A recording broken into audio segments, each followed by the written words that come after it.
그 다음에 312페이지 피시고요. 거기 밑에다가 요거 하나만 적어주세요. 거기 외국 통화라고 되어 있는데 우리가 일명 수출, 그래서 제가 앞으로 수출 나오면 요 두 줄을 쓸 거예요. 수출은 선적일 기준입니다. 그 다음에 선적일보다 환가일이 빠르면 환가가 환전이에요.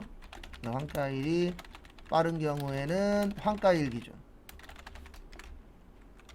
그 다음에 마지막으로 기준환율하고 재정환율.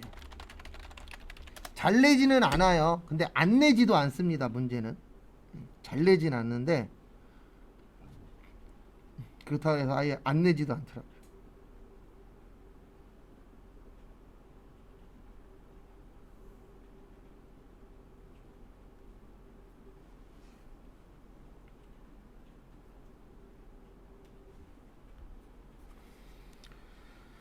그 다음에 정리하시고요.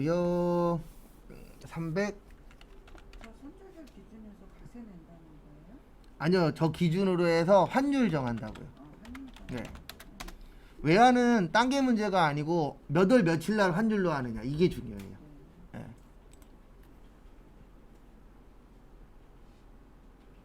그래서 아마 저기 뭐냐 환율 계속 오를 줄 알고 1,300, 1,400원대에 달러 산 사람들은 지금 울고 있을 거예요.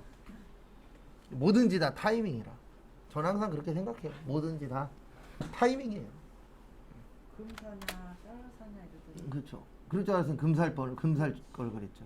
금값은 많이 올랐잖아요. 뭐 오늘 뭐 최근 6개월 동안에 오늘 금값이 최고래요. 그래요? 네. 많이 올랐어요. 이제 저기 한 돈에 한 30만 원 정도 하니까. 예전에 4만 원, 5만 원 하던 시절도 있었잖아요.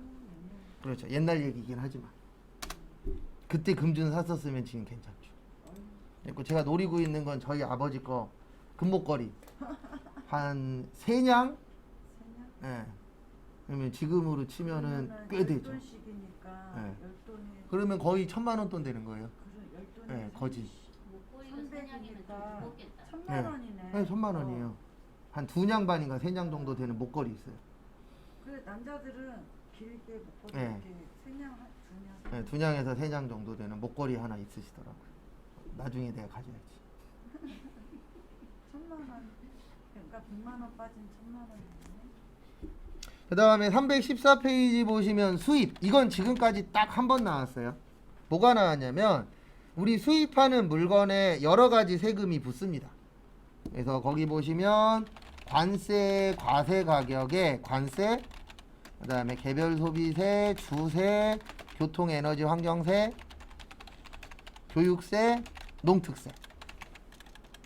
농어촌 특별세를 농특세라고 해요. 그래서 이런 여러 가지 세금들이 따닥따닥 붙어요.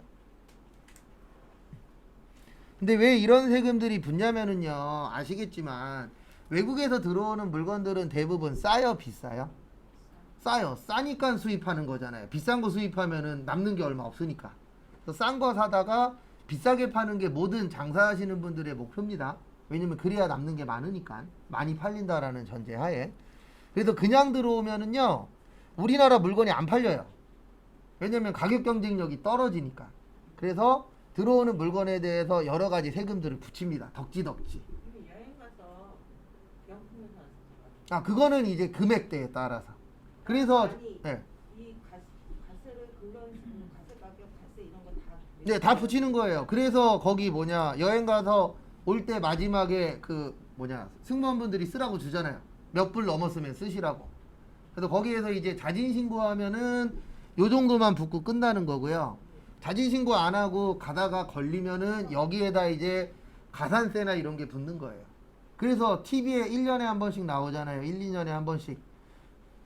갖고 오면 안 되는 거 갖고 왔다 걸려갖고 막 집어 던지고 거기에서 다 먹고 난리치고 그런 분들이 있어요, 없어요? 있죠. 그런 분들이 왜 난리치냐면 안 걸리면은 예, 싸게 갖고 와서 어떻게 팔 수 있어요? 비싸게 팔 수 있죠. 그러면 만약에 개인이 가서 술이나 담배 같은 거 예를 들어 네, 사왔어. 네, 공원 면세점 말고 네, 외국에서. 있죠. 예, 외국에서. 그러면 이거 이제는 뭐 알기로는 몇 불까지 몇 불도 있고 그런 뭐 향수나 뭐 그런 것들은 몇 리터 이렇게 다 있어요 규정. 그래서 그 규정 넘으면은 신고하셔야 돼요. 그리고 이게 신고를 해야 되는 이유가 뭐냐면 못 들고 들어오는 것들도 있어요. 그러니까 외국에서 무조건 샀다 그래서 다 갖고 들어오는 게 아니고 대한민국 자체에서 아예 수입이 안 되는 것도 있거든요. 그래서 그런 것들 때문에 우리 가방 다 뭐 하죠? 스캔 다 하잖아요. 거기 뭐 있는지. 나갈 때도 보통 이거 쓰잖아. 국가품들은 쓰죠. 네, 쓰죠. 그래서 하는 거죠. 그 나간 거랑 들어온 거. 아, 그리고 어차피 저기 뭐지? 그 사람들도 문제 될 만한 것들, 그러니까 제일 많이 싸우는 게 저거래요. 여자분들이 이제 신혼여행 가시면 아가 하나씩 들쳐매고 오잖아요. 봐봐. 네. 그러면 이제 본인들은 세금 안 내려고 쓴 것처럼 막 이제 막 뭐, 예, 자기가 갖고 갔을 때 가져간 거다. 근데 그 사람들이 바보예요. 다 알지. 딱 보면. 이거 새 건지, 흔 건지. 그 사람들 그걸 몇 년을 봤는지. 그래갖고 제일 첫 번째로 목표가 신혼여행 갔다 오는 사람들이래요. 예를 들어서 여기 저기 뭐야 친척집 갔는데 우연찮게 선물을 받았어. 그러면 이건 신고를 해야 돼요? 선물을 받았어도 곧 가면 신고해야죠. 선물이 아니라 뭐라도. 그랬다가 걸려갖고 나중에 뭐 네가 잘했니 내가 잘했니 이러면 골치 아프잖아요. 그러니까 항상 일반적으로 사시는 분들은 문제가 안 돼요. 근데 꼭 저기 숨기려고 하고 뭔가 좀 이상한 행동하고 그런 사람들이 문제인 거죠. 그리고 어저께 또 저거 나오더라고요. 저기 뭐지 바지 사장들. 그 주택 있잖아요. 저기 빌라 바지 사장. 근데 결론적으로는 부동산하고 이 건설업자들이 쓰레기더구만요. 100만 원 갚아줄 테니까 네 명의 좀 빌리자. 그래갖고 2억짜리 막 떠넘기고. 그래갖고 잠이 안 온대요. 왜냐면 전세 끝나면 자기가 2억을 내줘야 되는데 2억이 있어요? 없어요? 없죠. 결론적으로는 다 나쁜 놈들이 있긴 있는데 어쨌든 그 사람들도 돈은 조금 받았으니까. 그 다음에 앞에 보세요. 증빙이라 그래서 4가지 있습니다. 그래서 세금계산서, 계산서, 신용카드, 그 다음 뭐요? 현금영수증. 이렇게 4가지를 증빙이라고 해요. 그래서 증빙이라고 하고, 그래서 요 4가지가 기본적인 서류라고 보시면 됩니다. 그래서 이거 아닌 거 들고 가갖고 국가한테 인정해 주세요. 그러면 안 해줘요. 부가세법에서는 뭐 해주는 것도 일부 있긴 있지만 대부분 안 됩니다. 요거 4개가 가장 기본이라고 보시면 되세요. 이거는 청구하는 데서 법적 증빙서류라고. 네, 이거예요. 이거 얘기하는 네, 이거예요. 법적 증빙. 그 다음에 거기 밑에 보시면 필요적 기재사항이라고 4가지 어저께도 잠깐 적었었는데 요거 잘 나와요 시험에. 그래서 공급하는 자의 등록번호, 이름하고 성명, 그 다음에 공급받는 자의 등록번호, 그 다음에 작성 연월일, 공급가액과 세.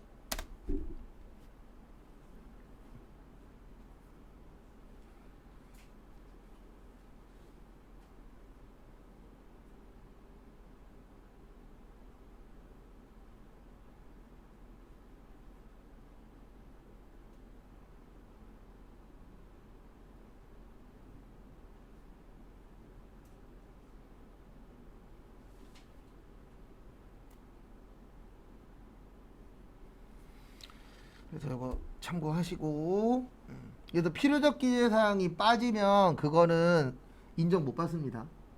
그래서 필요 그러면 꼭 뭐 한 거예요? 필요한 거예요. 그래서 필요하다 그래서 필요적 기재사항이라고 하죠.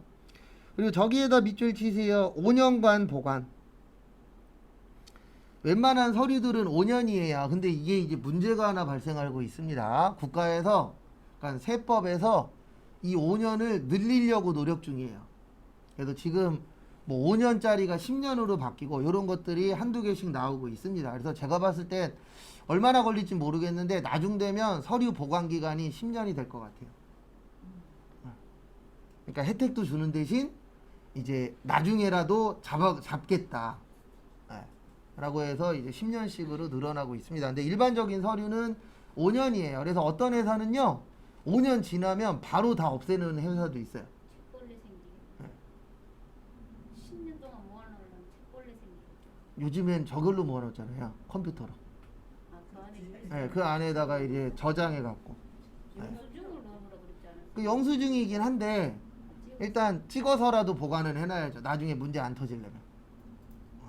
그러니까 뭔가 새로운 방법이 또 생길 거예요. 그러니까 아직은 종이에요. 아직은 종이로 보관인데 나중에는 그런 식으로 좀 변하지 않을까 하는데 이건 확정된 건 아닙니다. 그냥 하나씩 바꾸고 있어요. 뭐 10년, 15년 이런 식으로 연도를 늘리고 계시더라고요. 그 다음에 317페이지 전자세금 계산서.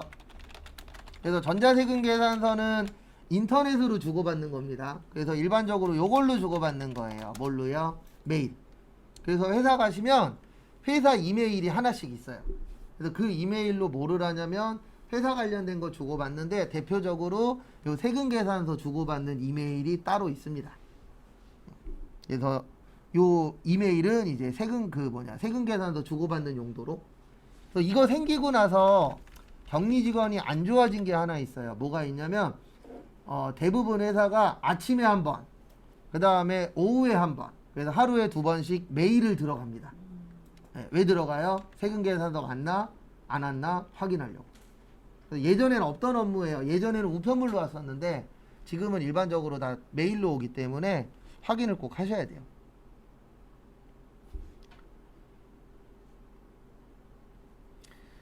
그 다음에 거기 밑에 보시면 발급 기한은 다음 달 10일까지예요. 그러니까 원칙은 공급 시기에 발급을 하는데 늦어도 요때까지만 주면 돼요. 다음 달 며칠까지요? 10일까지. 그래서 다음 달 10일까지만 주면 정상적인 세금 계산서로 인정을 해줍니다. 여기 봤을 때 11일 이후에 또 있어요. 11일 이후에 발행하시면 가산세네요. 예. 그냥 간단하게 생각하시면 돼요. 법에서 이렇게 하래. 안 지키면 어떻게 돼요? 돈 더 내면 돼요. 예. 그래서 우리가 지키는 이유는 하나예요. 뭐 덜 내려고요? 돈 덜 내려고. 세금 덜 내려고. 날짜 맞춰서 신고하고 하라 그러면 하고 말라 그러면 안 하고 이렇게 노력하는 이유 중에 하나가 돈 내기 싫잖아요. 아깝잖아요. 안 내도 되는 거 내야 되는 거니까. 이라고 봐주시면 됩니다. 그 다음에 전송을 해야 돼요. 전자세금 계산서는 이게 발급일 다음 날까지. 그러니까 아무리 늦어도 다음 달 10일까지 발행을 해야 되고요. 그 다음 날이니까 다음 달 며칠까지 전송해야 돼요? 11일까지는 전송을 하셔야 돼요. 왜냐면 다음 날이니까. 그러면 10날의 다음 날이면 며칠이에요? 11일.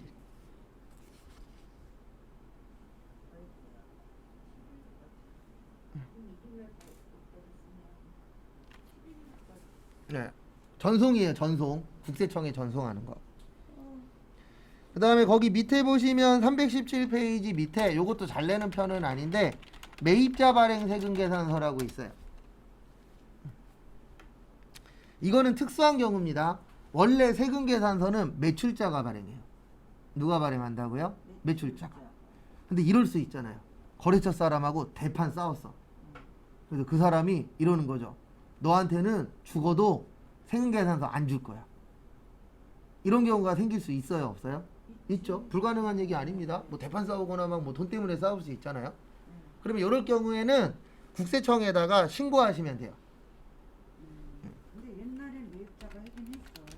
근데 원래 매입자가 발행하는 건 불법이에요. 아, 그래요? 네. 근데 옛날에는 가능했었던 게 전자세금 예, 계산서 없었을 그렇죠. 때. 종이니까 그냥 쓰면 되잖아요. 그러니까 네. 매출처에서 발행을 해야 되는데 가게가 안 좋아갖고 그 거래처 매입자가 스스로 아니요, 스스로 발행하는 거 아니에요. 국세청이 신고하는 거예요. 신고하는 거. 그렇죠. 신고하면은 국세청에서 인정을 해주는 거예요. 왜냐면 매입자가 발행할 수가 없어요, 법적으로. 그럼 매출자가 세금에서 발행했는데 매입자가 우체서에 신고를 했으면 그 매출처는 좀 뭐랄까 안 좋지 않아요? 당연히 안 좋죠. 왜냐면 의무가 있는데. 그렇죠. 그러니까 이거 국가에서 만들어 놓은 거 아니에요. 이런 식으로. 그래서 매출처에서 만약에 발행 안 해주겠대요. 그러면 국가한테 신고하면 되는데요. 10만 원 이상이어야 되고, 그 다음에 종료일로부터 과세기간 종료일로부터 몇 개월 이내요? 6개월 이내. 왜 그러냐면 몇 년 전 걸 해줄 수는 없잖아요. 예. 그리고 이거는 증빙을 갖고 가야 되는데 제일 좋은 서류가 뭐냐면은요, 통장 사본. 우리 통장에 어느 거래처하고 얼마 주고받았다 있어요, 없어요? 있죠. 그렇게 신고를 하면은 국세청에서 그 상대방 회사한테 조사하는 거예요. 너네 이때 거래한 거 있냐 없냐. 왜 세금 계산서 발행 안 해줬냐 이런 식으로 이제 조사를 맡기는 겁니다. 그러니까 이건 어떻게 보면 마지막으로 쓰는 방법이에요. 최후의 방법. 뭐 세금 계산서 주세요 그랬더니 난 죽어도 너한테는 안 해줄 거야. 막 이러면 국세청에 그냥 신고하시면 돼요. 근데 이런 걸 만든 이유가 뭐냐면 결과적으로는 물건 팔고 세금 계산서 발행 안 하는 회사들이 있단 얘기예요, 없단 얘기예요? 있단 얘기죠. 그러니까 국가에다 이제 사람들이 많이 요구를 했겠죠. 네, 어떻게 요구를 했냐면 우리 거래했는데 세금 계산서 못 받았어요. 어떻게 해야 되죠? 막 이런 식으로 이제 요청을 한 거죠. 그래서 국가에서 만들어준 거예요. 근데 너무 금액 뭐 1, 200원 때문에 할 수는 없잖아요. 그래서 얼마 이상으로 해놓은 거예요? 10만 원 이상. 이런 거 안 해놓잖아요. 그러면 또 이런 사람도 생겨요. 내가 저 공무원 힘들게 할 거야. 그래갖고 막 100원, 200원 갖고 막 장난치는 애들도 있을 수 있잖아요. 왜냐면 세상은 세상은 넓고 이상한 사람도 많아요. 그냥 항상 이 마인드로 사시는 게 가장 좋습니다. 그 이상한 사람을 내가 안 만나게. 저도 예전에 서울에서 수업할 때 저희 반은 아니었어요. 갑자기 학원에 회계가 잘 돼갖고 반을 하나 더 만들었거든요. 뭐 이제 옆에 반이었는데 특이하신 분이 한 분 있다라는 거예요. 그래갖고 나중에 그 반을 구경 갔는데 그분이 안 보이시는 거예요. 그래갖고 인포에다 물어봤더니 어저께 강사분이랑 멱살 잡고 싸웠다고. 네. 수업 시간에 계속 태클 거는 거예요. 별것도 아닌 거 가지고. 네. 수업 진행을 못 하는 거죠. 그러니까 언젠간 터지겠다 그랬는데 그 전날 싸웠다 그러더라고요. 근데 인포에서도 요주의 인물 중에 한 명이었어요. 왜냐면 만약에 이런 거 달라고 할 수 있잖아요. 수강료 영수증. 네. 근데 만약에 거기에 명칭이 수강료 확인증 이렇게 되어 있으면은요 싸운 거세요. 이거나 같잖아요. 솔직히 얘기해서. 네, 똑같이 쓸 수 있는 거잖아요. 근데 자기는 수강료 영수증 달라 그랬는데 수강료 확인증으로 뽑아주면 중에 금액이 없었나 봐. 아니죠. 다 있는데 그냥 이렇게 얘기한대요. 자기 무시하는 거냐고. 내가 수강료 영수증 달라 그랬지 수강료 확인증 달라 그랬냐고. 그러면서 꼭 하시는 말이 하나 있대요. 자기 방통대 법학과 다닌다. 그러면 영수증만 이 사람이 우기는 거는 이 사람이 신고를 아니에요. 그게 아니고 그냥 본인이 얘기하는 걸 다 해줘야 되시는 분인 거예요. 결과적으로. 그리고 안 해주면 시비 거시는 분. 만약에 제출을 하면 확인증보다는 영수증으로 아니요. 그것 때문에 그런 게 아니라니까요. 예. 그런 거면은 인포에서도 다 이해하죠. 예. 그렇죠. 매사에 시비 거시는 분이었던 거예요. 그래갖고 노동부에서도 전화 왔어요. 거기 괜찮냐고. 그러니까 저 인포에서 놀고 있는데 여직원하고 갑자기 전화 온 거예요. 그 전날 싸웠다 그랬잖아요. 그 전화 와갖고 노동부에서 거기 괜찮냐고. 우리는 어저께 난리 났었다. 그 여직원이 그랬더니 지금 자기네 난리 났다고. 그분이 오셔서 거기 노동부 뒤집어 엎고 있었대요. 그래 그런 사람들이 있어. 우리도 빌라에 한 여자가 있는데 동사무소에서도 있는 그런 분들이 있어요. 그러니까 그분들이 나쁜 게 아니고 그냥 사소한 거에 시비 거시는 그런 분들이 있어요. 사람하고 우리는 네. 경찰서 지구대 우리 동네 블랙리스트가 두 명 있어. 그러니까 그런 분들하고는 안 마주치는 게 나하고 연관이 안 되는 게 가장 좋긴 한데 뭐 인생이라는 게 어떻게 될런지 모르니까요. 그래도 저는 다행히도 넘어갔죠. 우리 반 아니었어요. 그것도 아닌데 뭐 그런 거. 있어요. 그런 분들 종종. 그 다음에 318페이지의 영수증. 영수증은 필요적 기재사항이 없는 거예요. 그러니까 증빙 서류로 인정을 못 받습니다. 그러니까 우리가 일반 영수증이라고 얘기해서 그 파란 거 긴 거 있죠. 예, 그거는 영수증으로 인정을 못 받아요. 부가가치세법에서는 인정을 안 해줍니다. 그리고 영수증은 이거는 비용 처리를 하시려면 3만 원 이하까지만 돼요. 부가가치세 말고요. 비용 처리. 그래서 비용 처리 받으시려면은 3만 원 이하까지는 영수증. 그 다음에 3만 원 넘는 거는 증빙으로 받으셔야 돼요. 만약에 증빙으로 안 받고 영수증으로 3만 원 넘잖아요. 그러면 또 가산세 내시면 돼요. 말 안 들었으니까. 그래서 국가에서 일반 영수증 갖고는 3만 원 이하로 해라. 이렇게 되어 있습니다. 그래서 3만 원 넘는 거는 다 증빙으로 받으셔야 돼요. 법적으로. 3만 원 안 될 때 증빙 받을 수 있잖아. 네. 근데 네. 이제 근데 영수증으로만 받아야 되는 상황일 때도 있잖아요. 3만 원 예. 안 돼. 그렇죠. 받아봤자 소용. 그렇죠. 3만 원 이상은 아니요. 받아봤자 소용이 없는 건 아니고 가산세를 물어야 돼요. 아 3만 원 이상. 예, 3만 원 넘으면은 가산세를 물어야 됩니다. 왜냐면 국가 말 들었어요, 안 들었어요? 안 들었죠. 그러니까 법은 간단해요. 법 만들 때 그냥 무조건 하세요. 하기 싫어요? 돈 내세요.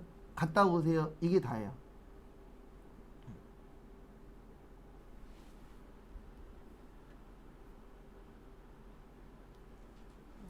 그래서 영수증은 3만 원 이내, 그 다음에 증빙은 얼마짜리 끊어도 상관없다. 그래서 간혹가다 이런 사장님 만나시는 분들이 있어요. 술집 가서 50만 원어치 먹고 영수증을 하나만 끊어왔어.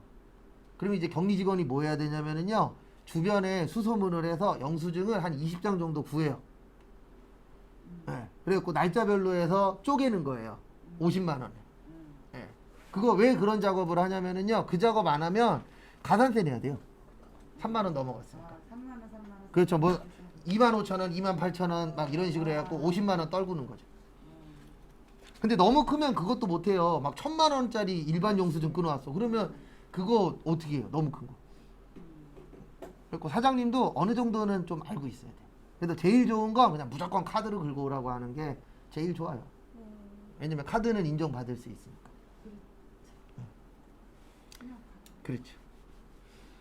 그 다음에 뭐 나머지는 됐고요. 그 다음에 어디 갔냐? 필요 없고 이거 됐고. 320페이지. 세금계산서 발급 의무 면제. 요것도 간혹가다 한 번씩 냅니다. 그래서 발급 의무 면제는 발행 안 해도 된다는 얘기인데요. 일단 제가 앞으로 문제 풀 때 이런 얘기를 좀 할 거예요. 무슨 얘기를 할 거냐면은 세금계산서는 이분들끼리 주고받는 거예요. 업자들끼리.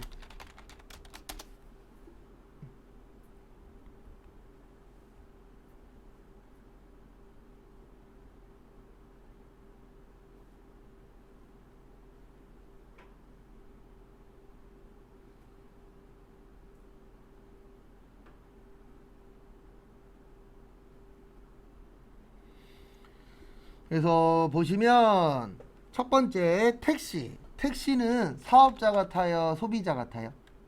소비자 같아죠. 그래서 발행 안 하셔도 됩니다. 그 다음에 노점, 행사 이런 분들은 발행할 수가 없죠. 왜요? 노점하고 행사는 사업자가 아니잖아요. 그냥 물건 파시는 분이지. 법적으로 사업자가 아니라는 얘기입니다. 우리가 봤을 때는 사업자처럼 보이지만. 그 다음에 무인 판매기, 자판기에서 영수증 나와요, 안 나와요? 안 나오죠. 그래서 불가능합니다. 그 다음에 뭐 나머지는 됐고, 요거 잘 나와요. 목욕 이발 미용업. 목욕 이발 미용업인데, 여기 목욕 이발 미용업도 대부분 오시는 분들이 사업자예요, 소비자예요? 소비자죠.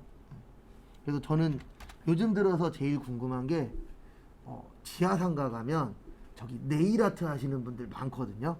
얼마나 남는지가 솔직히 좀 궁금은 해요. 많이 남지. 아니요, 근데 손님이 없잖아요.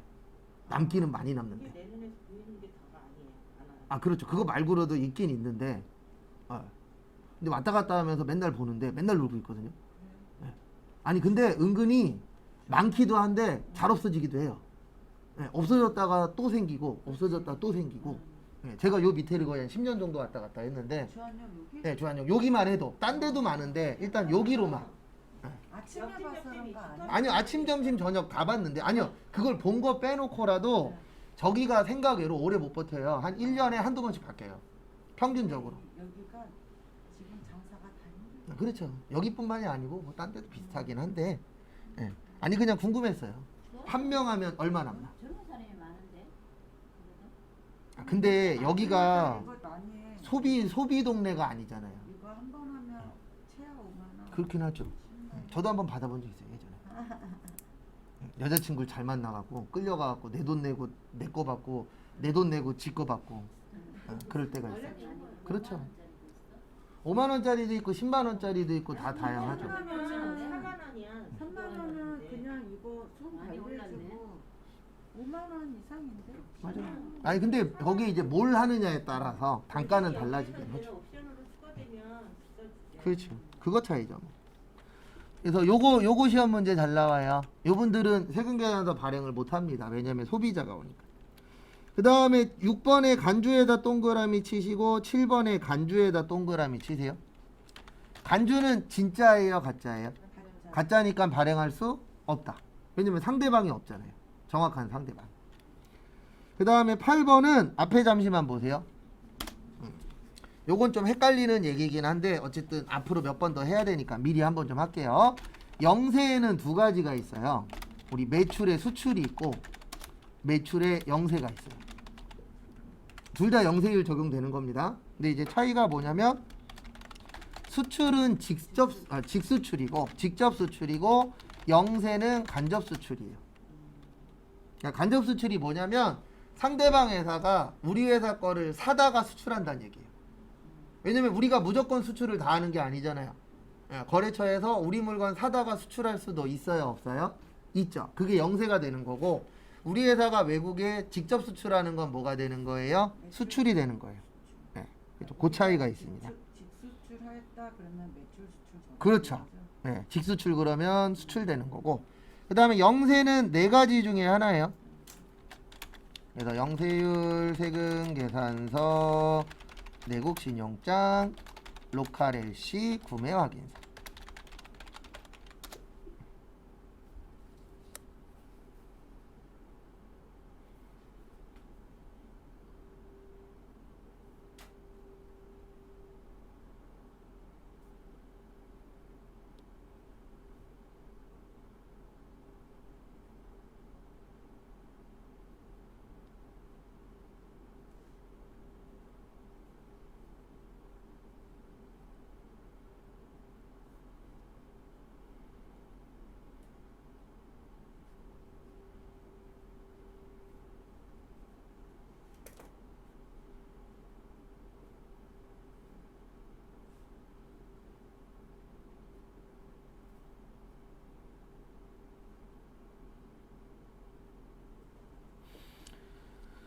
그 다음에 또 다음 거 보시면은요.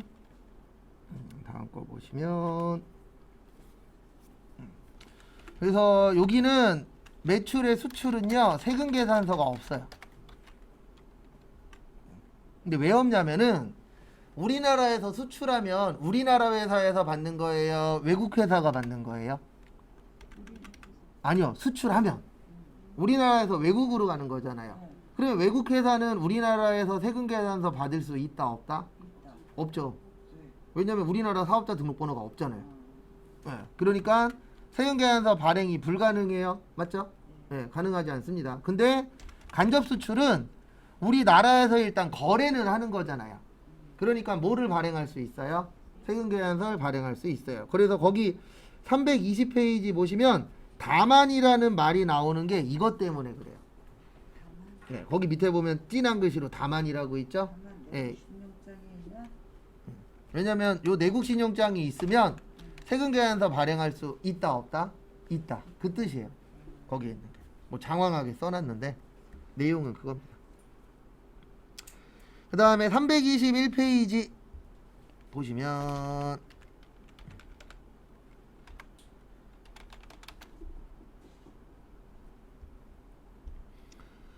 적어 볼 거예요. 신용카드. 그래서 신용카드 매출 전표. 요거는 개인만 돼요. 개인만 되고 1.3%만큼 빼주고요. 1,000만 원 한도.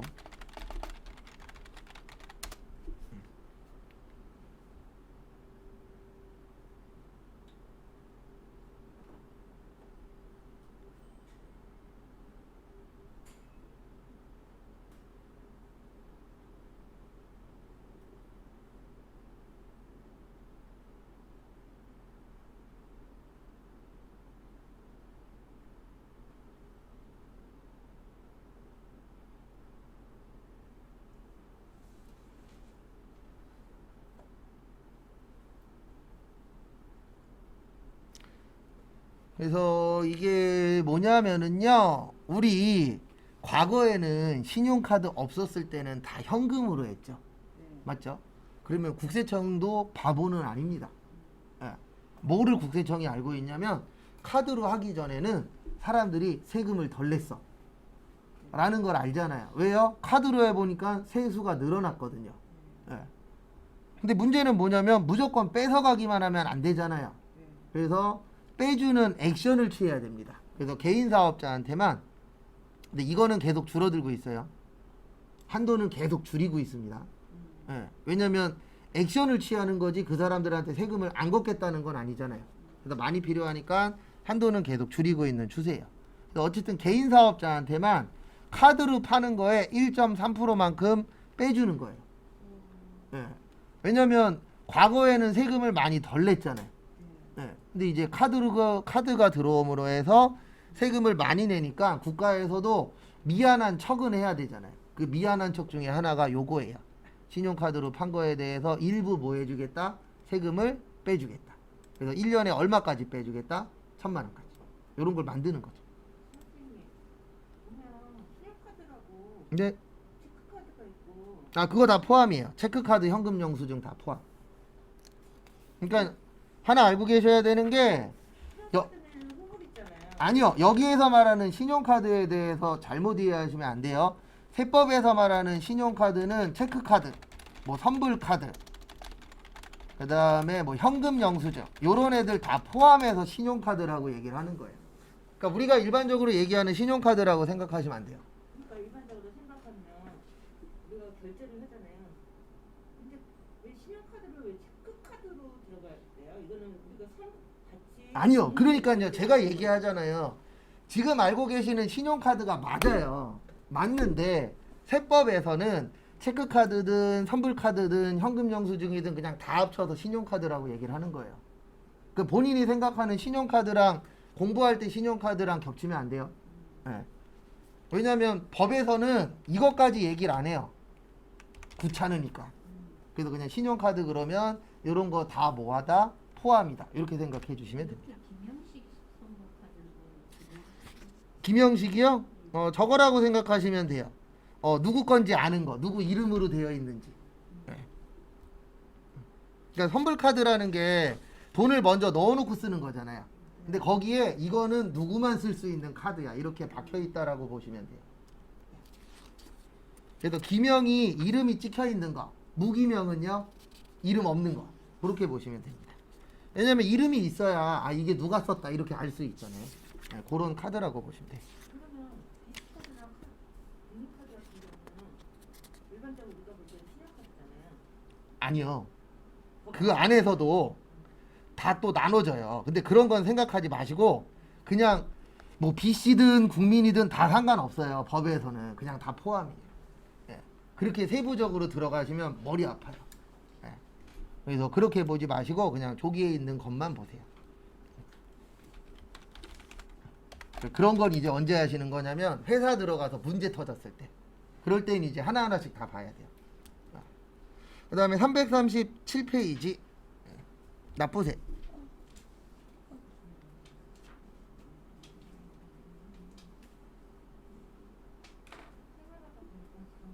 그렇죠. 그런 거 헷갈릴 수 있죠. 근데 어쨌든 세법하고는 세법에선 거기까지는 안 봐요. 그 다음에 337페이지 보시면 무슨 세액이요? 납부세액. 그래서 납부세액은 매출세액 마이너스 매입세액이에요.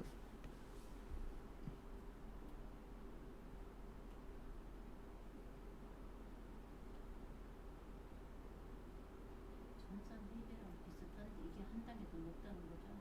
근데 아직 한 단계 높은 거 시작 안 했어요. 예. 여기까지는 회계 때 다 했던 거예요.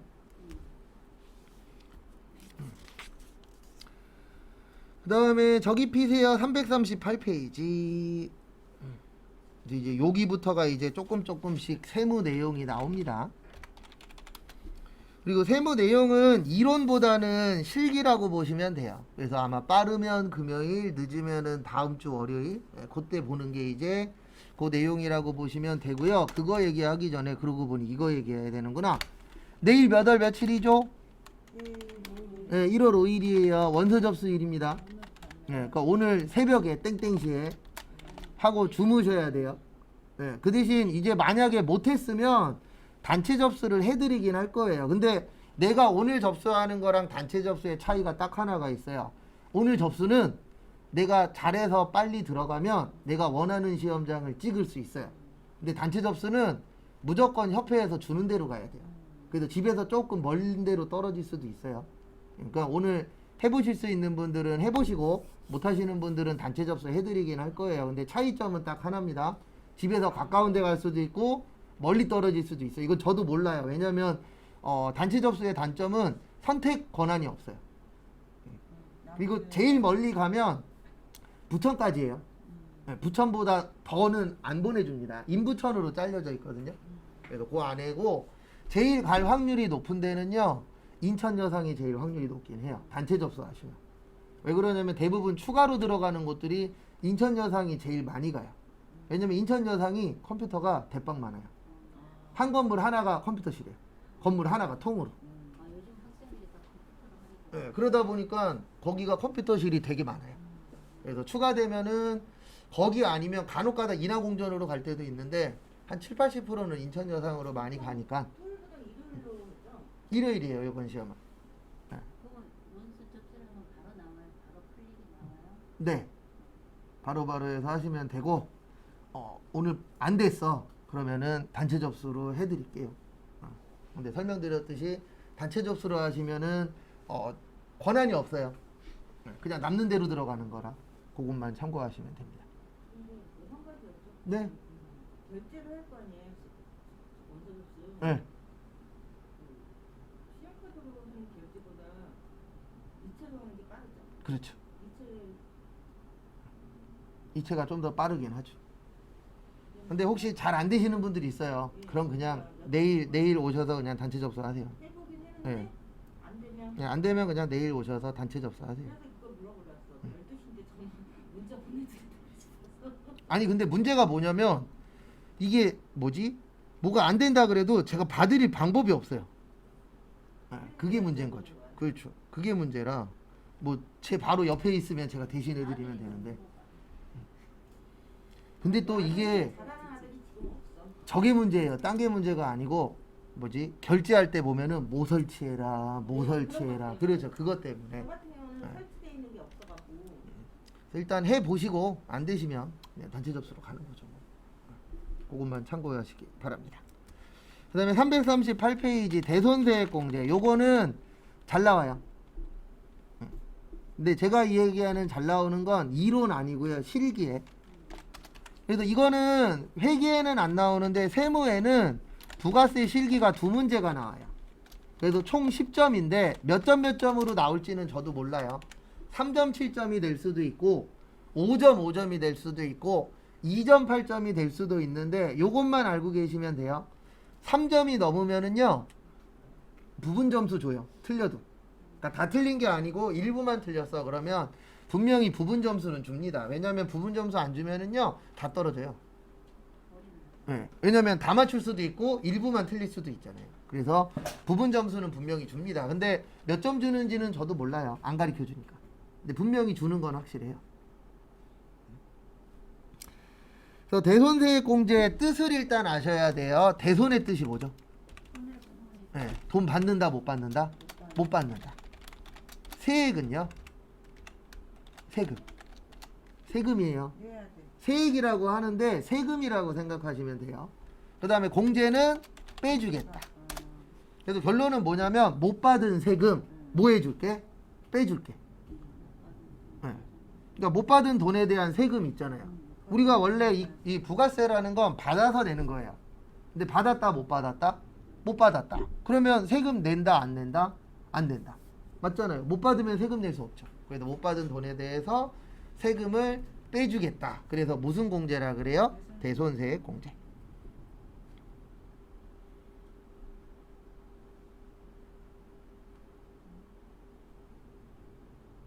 만약에 못 받는 거를 공장에서 처분해갖고 부가세 신고를 했으면 네. 나중에 시간 흘려서 받을 경우는 그러면 다시 내야죠.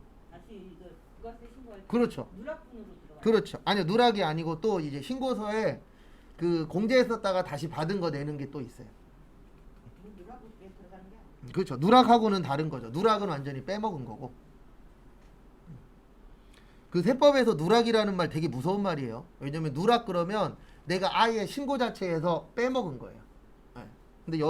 근데 이거는 신고는 했는데 돈을 못 받았으니까 뭐 하겠다? 못 내겠다. 그래서 내용은 좀 다릅니다. 그래서 요거는 확정 신고만 가능하고요. 확정 신고 때만 되고, 그 다음에 요게 10년 이내예요. 10년 이내에 신고하시면 됩니다. 그래서 과거에 이게 5년이었는데 10년으로 바뀌었어요. 그래서 거기 339페이지에 써 있어요. 아래쪽에 10년이라고. 10년이 지난 확정 신고까지는 해주겠다. 그러니까 이런 기간들이 늘어나고 있어요. 그래서 이게 늘어나면 늘어날수록 우리가 서류도 오래 갖고 있어야 된다. 이런 게 또 연관이 되거든요. 근데 여기는 10년이 지났는데 네, 속하는 확정 신고 기간까지. 받으면 그때 가서 근데 아시잖아요. 10년 있다가 줄 거면 안 주죠. 그냥 할때 한 그렇죠. 네, 실질적으로 이거 발생하면 받을 확률은 몇 프로 안 돼요? 맞잖아요. 생각을 해보세요. 안 준 사람이 1, 2년 안에 안 준 사람이 그 이후에 줄 확률은 거의 제로에 가깝잖아요. 그래서 거기 338페이지 처음에 보시면 소멸시효가 완성된 채권이라고 있어요. 소멸시효가 뭐예요? 네, 요거 간단하게 설명드리면 법정 기간이에요. 법에서 요거는 몇 년 안에 받아라 이런 걸 다 정해놨거든요. 그래서 술값이 1년인가 그러고 학원비가 3년인가 그러고 저기 뭐지 떼인 돈이 5년인가 그러고 이게 민법에 있어요. 네, 제가 지금 정확하게 기억이 안 나는데 그 기간을 소멸시효 기간이라 그래요. 그래서 소멸시효 기간이 지나잖아요. 그러면 돈 못 받아요. 그 사람 안 줘도 돼요. 왜냐하면 법적으로 받을 수 있는 기간이 지났으니까. 그래서 만약에 학원비가 1년이야. 그러면 몇 년 동안 도망 다니시면 돼요? 1년 동안. 그래도 돈 안 주고 잠수 타는 사람들이 있어요? 없어요? 있죠. 가만히 있으면 소멸시효 기간이 완성돼요. 그래서 액션을 취해야 돼요. 내가 돈 받으려고 하는. 그래야 이 기간이 늘어납니다. 아무것도 안 하다가 갑자기 6년 후에 가갖고 돈 주세요 그랬더니 소멸시효 기간 지났대. 그러면 법적으로 나는 이 돈을 못 받아요. 내용 증명도 중간에 보내. 그렇죠. 그런 것도 해야 되고 전화도 해야 되고 액션을 계속 취하셔야 됩니다. 금액이 작은 건 솔직히 안 해도 되는데 큰 것들은 어쨌든 언젠가라도 조금씩이라도 받아야 되잖아요. 작은 거는 법적으로 받아도 거의 못 받는다. 그렇죠. 그리고 받는다라고 해도 서로 이제 눈만 붉히니까. 그 다음에 339페이지 5번 요게 제일 잘 나와요. 부도 발생일로부터 6개월 경과한 어음이나 수표.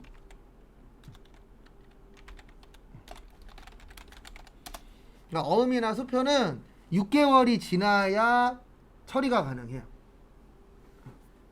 그러니까 우리가 거래하던 회사가 부도날 수 있어요? 없어요? 있습니다. 네, 당연히 좋은 얘기는 아니긴 하지만 그래서 어저께 이거 실무에서 이거 외상 매출금이랑 다른 대손 상가 그거 얘기한 게 이런 관련된 그렇죠. 이런 거 관련된 얘기죠. 그래서 부도 발생한 날로부터 몇 개월이 지나야 처리가 가능해요? 6개월. 그래서 개정 과목 중에 이거 있어요. 부도어음과 수표라고. 있어요. 나중에 프로그램에다가 부도라고 쳐보세요. 그러면 요거 있어요. 부도어음과 수표. 그래서 요거는 이제 부도 났을 때 쓰는 개정 과목입니다. 그 다음에 중소기업의 외상매출금 및 미수금으로서 회수기간이 몇 년 지난 거예요?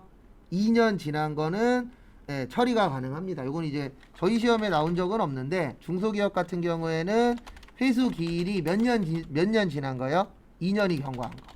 그러니까 결론은 뭐냐면 일반적으로 중소기업에서는 2년 안에 못 받으면 그 돈은 그냥 국가에서 대손 처리하라는 얘기예요. 왜냐면 받을 돈이다 못 받을 돈이다? 못 받을 돈이다. 맞잖아요. 우리 일반적인 거래도요. 일반인들도 2년 동안 돈 못 받았어. 그러면 그 돈 받아요? 못 받아요? 거의 못 받죠? 그래서 중소기업 같은 경우에는 2년이 넘어가면은 못 받는 돈으로 처리해라. 이렇게 되어 있는 거예요. 근데 얘는 저희 시험에 한 번도 나온 적 없어요. 이게 거의 다 나옵니다. 요게 거의 7, 80%라고 보시면 돼요. 어음이나 수표. 그 다음에 요거 하나만 더 보고 쉴게요. 거기 보시면 회수 기일이 6개월 이상 지난 채권 중 30만원 이하인 거. 그러니까 뭐 이런 금액이 있을 수 있잖아요. 만약에 내가 물건을 팔았는데 20만원이야. 근데 계속 전화해도 안 주고 가도 안 주고 이럴 수도 있어요, 없어요? 있죠. 그 날짜가 6개월이 지났어. 그러면 대손 처리하셔도 돼요. 왜냐면 국가에서 30만원도 안 되는 돈을 6개월이 넘도록 안 줘? 그러면 이 돈은 받을 돈이라고 보는 거예요? 못 받을 돈이라고 보는 거예요? 못 받을 돈이라고 보는 거죠. 우리 일반적으로도 똑같잖아요. 작은 금액인데 몇 달이 지나도 안 줘. 그러면 그 돈은 거의 포기하잖아요. 그래서 너무 작은 돈인데 6개월이 넘어가면 못 받을 거다. 이렇게 되는 거죠. 그래서 회사들 가면 이거 있어요. 있어요. 대부분 회사가. 저도 예전에 다니던 회사에서 우연치 않게 봤는데 막 이렇게 써 있어요. 5만원 가지고 찐따짓함. 15만원어치 사고 5만원 깎아달라고 함. 막 이렇게 적혀 있어요.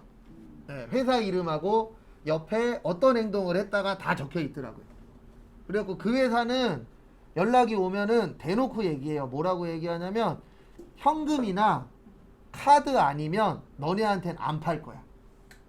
라고 아예 대놓고 얘기해버려요. 블랙리스트에 있는 회사들. 그때 써놓잖아. 네. 시하면은 그 뭐고 제 써놓으면은 재수. 시하면은 사이코. 그럼 뭐 그건 이제 회사들마다 차이는 있는데 어쨌든 저도 영업부 지나가다가 엑셀이 열려 있길래 잠깐 봤는데 그렇게 써 있더라고요. 그래 써놔. 네. 그러면 30만 원 이상일 때는 30만 원 이상일 때는 그 요 기간을 보는 거죠. 소멸시효 기간. 근데 이거는 뭐냐에 따라서 다 달라요. 이거는 법을 찾아봐야 돼요. 근데 이제 너무 작은 건 6개월 넘어가면 인정해주겠다. 근데 30만 원 넘어가면은 법정 기간으로 봐야죠. 그 다음에 아까 설명드렸듯이 몇 년이요? 10년. 10년이 지난 확정신고까지 되는 거예요. 왜냐하면 요거는 확정신고까지 가능하기 때문에. 그 다음에 확정신고 때만 됩니다. 거기 공제시청에 보시면 확정신고라고 되어 있죠. 근데 저희 시험에는 이게 이론으로 나올 때도 있지만 세무에서는 실기 문제로도 나와요. 그래서 저희가 추후에 실기 문제 연습을 할 겁니다. 그 다음에 잠깐 쉬었다가 40분에 저기 347페이지 볼게요.